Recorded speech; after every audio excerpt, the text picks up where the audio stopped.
Salut, c'est Lorraine de Bababam. Vendredi signifie le jour de Vénus. Vénus est la déesse de l'amour dans la mythologie romaine. Et si vous écoutez True Story, c'est que vous aimez que l'on vous raconte des histoires extraordinaires. Alors pour célébrer la déesse de l'amour, découvrez chaque vendredi des histoires d'amour hors du commun de Love Story, le podcast de Bababam qui parle le mieux d'amour. Verlaine et Rimbaud, les deux amants maudits de la poésie. Leur relation fut courte, mais orageuse, leur passion scandaleuse et dévastatrice. Pour eux, aimer, c'est se quereller. En 2 ans, leur histoire a bouleversé leurs existences respectives. Une histoire de poésie, d'absinthe et de revolver, une histoire d'amour.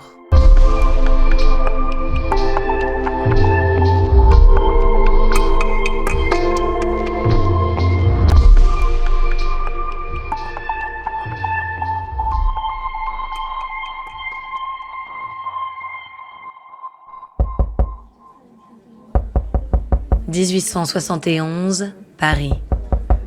Le jeune Arthur Rimbaud fait une entrée remarquée au domicile de Paul Verlaine. Cela fait quelques mois que les deux poètes échangent par courrier. Verlaine a été séduit par la prose du jeune Rimbaud, de 10 ans son cadet. Rimbaud a écrit ses premiers poèmes à 15 ans. Il vient d'une famille bourgeoise de Charleville-Mézières, à qui il tente d'échapper depuis son plus jeune âge. Il a une gueule d'ange, des cheveux couleur de blé et des yeux azur. Mais d'ange, il n'a que l'apparence. À 17 ans, c'est un jeune homme insolent, moqueur et cynique. Il parle avec un fort accent ardennais et accentue son patois campagnard pour irriter les Parisiens. Paul Verlaine, à l'époque, vit chez ses parents, avec sa femme Mathilde et leur jeune fils. Dès les premiers instants, Mathilde et Arthur se haïssent. La jeune fille ingénue s'indigne dans son journal de la saleté de son invité. Il serait recouvert de puces et mal vêtu. À table, il ne sait pas se tenir, il parle fort et mâche bouche ouverte.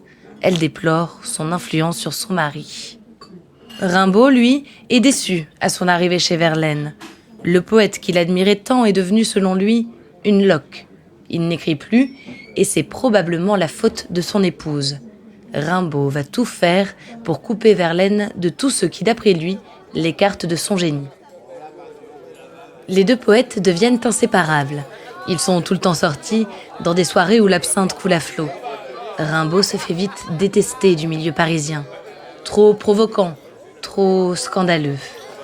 Sur le plan artistique, leur rencontre a quelque chose de rare. Rimbaud donne une seconde force à Verlaine et Verlaine recadre Rimbaud.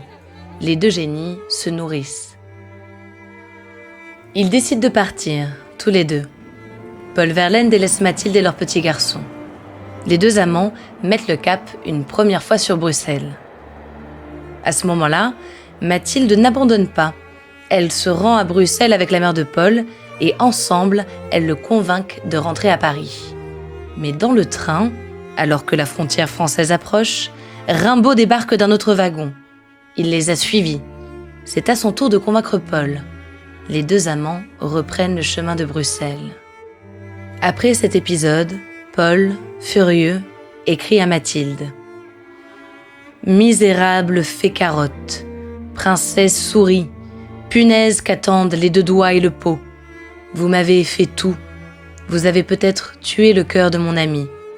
Je rejoins Rimbaud, s'il veut encore de moi après cette trahison que vous m'avez fait faire. »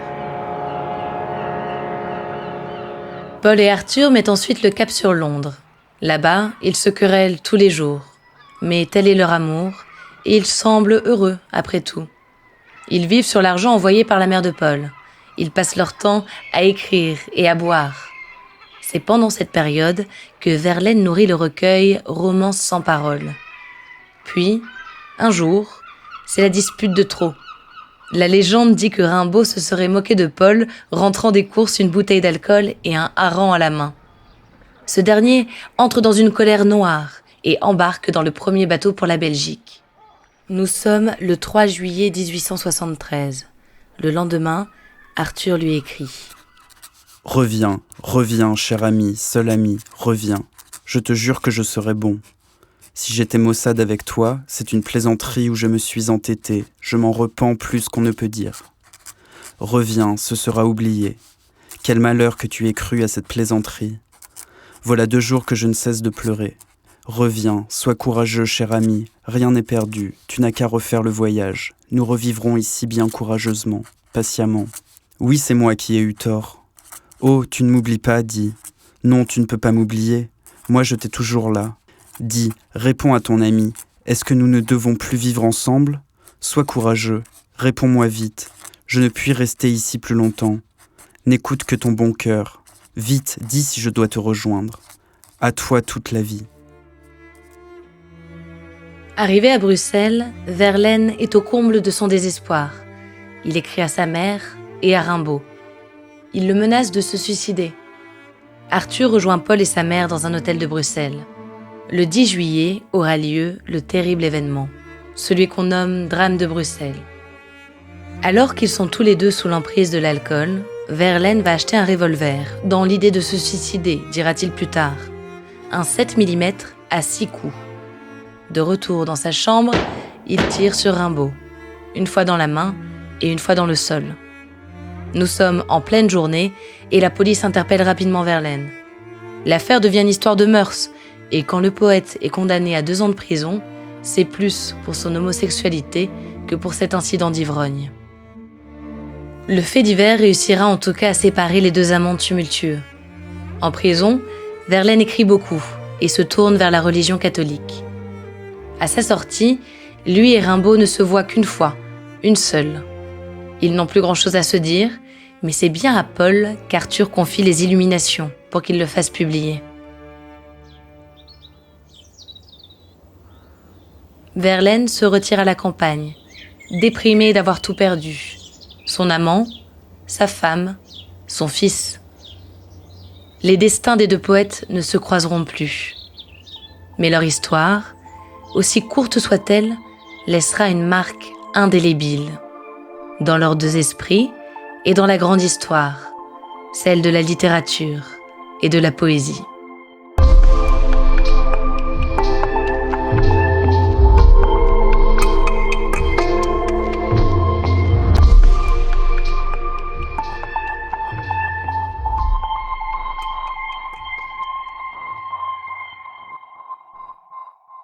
Merci d'avoir écouté cet épisode de Love Story.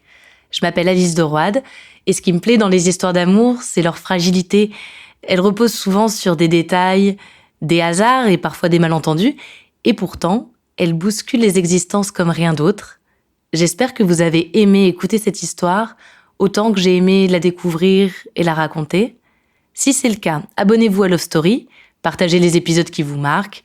Vous pouvez aussi donner une note à ce podcast. Merci beaucoup.